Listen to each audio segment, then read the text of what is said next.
Hunter is one of the most dogged-on skills in old school RuneScape to this day. Now don't get me wrong, the early game training methods definitely do need some love, because what even are these items? It's one skill I find myself appreciating so much more playing as an Ironman account than I ever did on my main. Hunter's a very reliable source of range and Herbiboar XP, and can net your account some pretty sweet unlocks at several stages along the way, outright skipping some early game grinds and other skills. And that being said, I thought it'd be worth discussing the various ways that Hunter can help you to progress an early and mid-game Ironman account in old school RuneScape. In each section, I'll showcase some helpful, and in some cases lesser known rune-like plugins to take your RuneScape experience to the next level. See what I did there? Even if training the Hunter skill actively harshes your morning mellow, Birdhouse Runs can do a lot for your account on the back burner. Every hour or so, you'll have 4 little boxes of Hunter XP, some bird nests to lay back for your future brew stash, and a chance at some tree seeds and rings to enchant into rings of dueling, life, and recoils to save for a ring of suffering in the future. You'll also get feathers for fishing and fletching, and a fat stack of dead bird corpses that would make even Ronald McDonald blush. This is the meta. It honestly takes too little effort not to do from time to time. You can set up the time tracking plugin to alert you when your birdhouses are ready to be harvested. The plugin you're seeing right now is called Birdhouse Overlays. You can change the colors if you want, but the idea is to keep you from botching your run by forgetting to place your seed. Sexually. As you can see, the birdhouses can give you clue scrolls sometimes as well. I believe this chance goes up with the tiers of birdhouse. You can offer these eggs to the bird deity of your choice at the Woodcutting Guild. Alright, now we're on to some of my favorite skilling content in the game, which is catching Implings. This is the only method I'll be discussing that is not meant for training XP directly. These little tank gremlins are all about the loot. The first decent Impling you'll have access to is the Gourmet Impling at level 28 Hunter. Opening a Gourmet Impling gives a 1 in 25 chance at an easy clue scroll, and opening the caskets on Entrana can be a great way to obtain god pages to finish one of the offhand god books. The next important Impling you'll unlock is one I always grab on sight.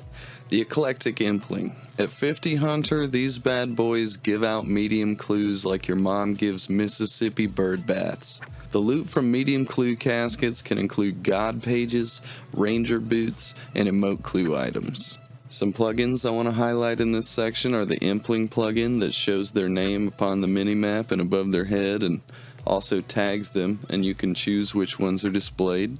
Another useful Impling plugin is the Impling Saver plugin, which keeps you from opening Eclectic Implings if you already have a medium clue in your inventory, so you can just spam open them. And the final one I want to cover here is probably the most useful one, which is not super related to Hunter other than for the medium clues, but the emote clue plugin is so helpful to not discard items that you need for emote clues. Eclectics also give wild pies, which can be useful for boosting for Slayer, and is apparently a +4 range boost with 22 points of healing and 2 bites, which is pretty sick. Okay, so maybe you're already stuffing Eclectics into jars like a demented Ash Ketchum. Here's one you might not have known to look out for. At 58 Hunter, Nature Implings can give seeds, hard clues, which can give you God D'hide armor, and clean noted Torstols, which you can push to this Space Cadet Dr. Jekyll for some sweet stamina pots to upgrade the pool in your POH. Nature Implings also give magic logs needed for the Desert Treasure quest. And now it's time for the big boy Implings. The creme de la creme, pardon my French. At a modest 83 Hunter, or 80 with a Hunter pot, you can catch Dragon Implings. While very rare to spawn, grabbing one of these dudes can get you an Amulet of Glory, actually 3 at a time. I do, however, recommend you keep up on your seaweed runs for crafting because you're going to need it for the other jewelry later on, but this can be really nice, especially if you can get there early into your Ironman account, and Hunter is a very fast skill.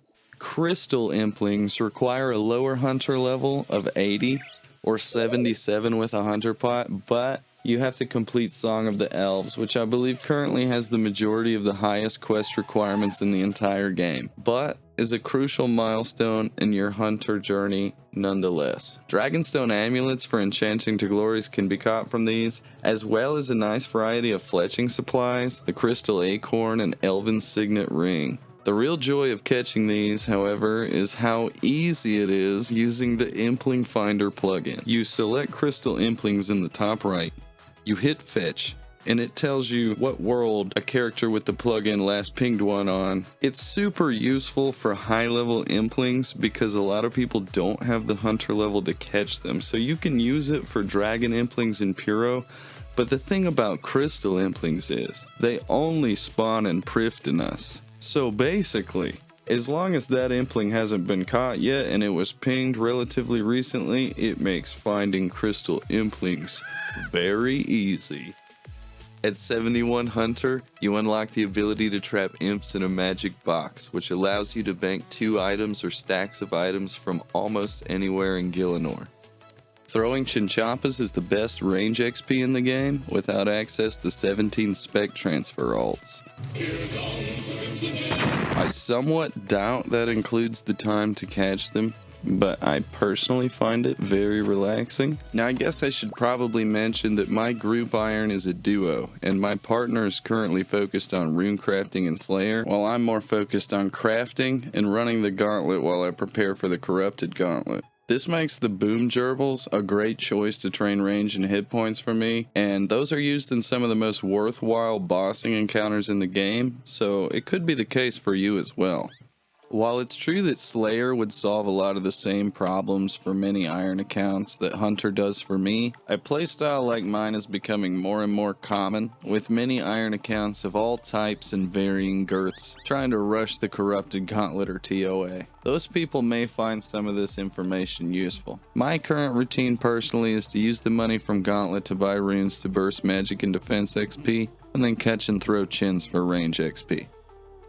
To determine where to place my box traps to actually catch the Chinchompas, I like to go to the NPC Indicators plugin, and you can tick the box that says Show Respawn Timer, and then when you hold shift and right click on a Chinchompa and click Tag, anytime you catch one, it'll show you where it respawns so you can place your traps accordingly. Then you can use the Tile Indicators plugin to shift right click on a spot of ground to mark it so that you know where to place your traps every time. For actually throwing the chins, I decided to test out this Chinchompa throwing plugin, but I usually just stack them with these marked tiles and bomb them like the Gaza Strip. Training your hunter by catching chins ensures that you have a stockpile of quick range XP in the bank, and they can be used in certain bossing scenarios like Kriara or tagging Jad's healers. And for a bonus plugin tip, if you get spooned a baby chin, you can use the menu entry swapper feature to shift right click to swap the shift click on the baby chin to metamorphosis so that you can spam click it to turn it golden. And there's a warning message that will prevent you from changing it from the golden color, so you can just spam click away. I would also change the left click option to walk here on all your pets just so you don't click it on accident.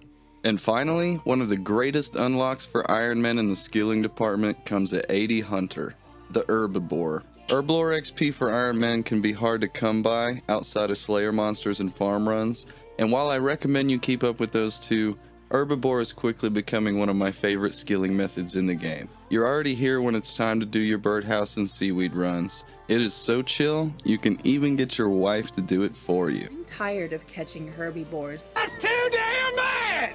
Now I know what you're thinking, but she can actually handle it, guys. The devs even took the liberty of making it very difficult to mess up, with the warning messages that pop up if you forget to harvest the Herbiboar, and if that wasn't enough, you have about 6 weeks to harvest him after he spawns too. I have been really slacking on my herb runs since getting to Prif, so rebuilding my supply of pot plants like this has been great. The Numulite you get can be used as payment for seaweed, which is kinda neat. And let us never forget, there is no greater joy on Gielinor than angering the kids with crabs. Yeah, that's it. Thanks for being there. Now get out of here and go do your birdhouse run.